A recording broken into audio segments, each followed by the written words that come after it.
ಎಲ್ಲ piece piece. ಹಾಗೆ ಬೆಂಗಳೂರಿನ ಎಲ್ಲ ಕಲಾಭಿಮಾನಿಗಳಿಗೆ ಜೂನಿಯರ್ ರವಿಚಂದ್ರನ್ ಮಾಡೋ ನಮಸ್ಕಾರಗಳು. Thank you sir. ನಿಮ್ಮೆಲ್ಲರ ಪ್ರೀತಿ ಆಶೀರ್ವಾದ ಚಪ್ಪಾಳೆ ಯಾವತ್ತೂ ನಮ್ಮ ಎಲ್ಲ ಕಲಾವಿದರ ಮೇಲೆ ಸದಾ ಇರಲಿ ಅಂತ ಹೇಳ್ತಾ, ಹಾಗೆ ಯಾವತ್ತು ಕಲೆಯ ತವರೂರು ನಮ್ಮ ಈ ಬೆಂಗಳೂರು, ಉತ್ತರ ಕರ್ನಾಟಕದಲ್ಲಿಯೇ ಕಲೆ ಅಂತ ಹೊಡೆದಿದ್ದು ಇವ್ರಿಗೆ ಮಾತ್ರಕ್ಕೆ ತುಂಬಾ ಇಷ್ಟಪಡ್ತೇನೆ. ತುಂಬಾ ಖುಷಿ ಆಗ್ತಾ ಶಾಂತಿ ರೀತಿಯಿಂದ ಕೂತ್ಕೊಂಡು ಕಾರ್ಯಕ್ರಮ ವಹಿಸ್ತಾ ಇದ್ದೀರಾ. ಇದೇ ರೀತಿ ಕಳೆದ ಸಹಕಾರ ಕೊಡಿ ಅಂತ ಹೇಳ್ತಾ, ಹಾಗೆ ಇವತ್ತಿನ ದಿವಸ ಯಕ್ಷಿತ್ ರಾಯಲ್ ಅಕಾಡೆಮಿ ವತಿಯಿಂದ ಶ್ರೀ ಕೊಂತು ಪ್ರಕಾಶ್ ಅವರ ಒಂದು ಹುಟ್ಟುಹಬ್ಬದ ಪ್ರಯುಕ್ತ ಒಂದು ಲಹರಿ ಧ್ವನಿಯನ್ನ ಈ ಒಂದು ಕಾರ್ಯಕ್ರಮನ ಇವತ್ತು ಹಮ್ಮಿಕೊಂಡಿದ್ದಾರೆ. ಈ ಕಾರ್ಯಕ್ರಮಕ್ಕೆ ನನ್ನನ್ನು ಕೂಡ ಕರೆಸಿ ಆಶೀರ್ವಾದ ಮಾಡಿದೆ, ಅವರಿಗೂ ಕೂಡ ತುಂಬ ಹೃದಯದ ಧನ್ಯವಾದಗಳು.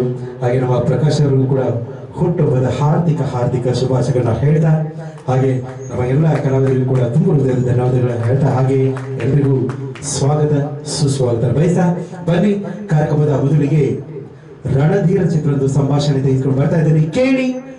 ರಣಧೀರ.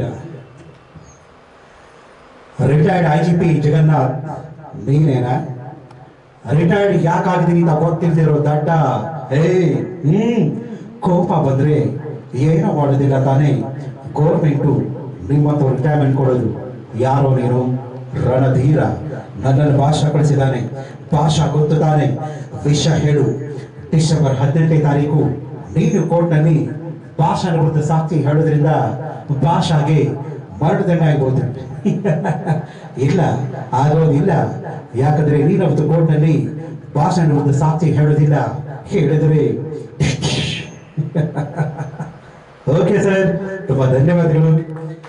ಹಾಗೆ ಬನ್ನಿ ಕಾರ್ಯಕ್ರಮದ ಸೊಗಸಾದ ಗೀತೆಯನ್ನು ಒಂದು ತೆಗೆದುಕೊಂಡು ಬರ್ತಾ ಇದ್ರೆ, ಯಾವುದು ಸರ್? ನಾನು ನನ್ನ ಹೆಂಡತಿ ಚಿತ್ರದ ಸೊಗಸಾದ ಗೀತೆ. ಯಾರೇ ನೀನು?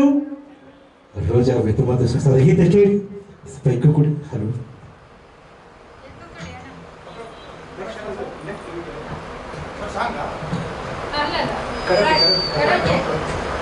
ಕೇಳಿ. ತುಂಬಾ ಸೊಗಸಾದ ಗೀತೆ ನಿಮ್ಗೆ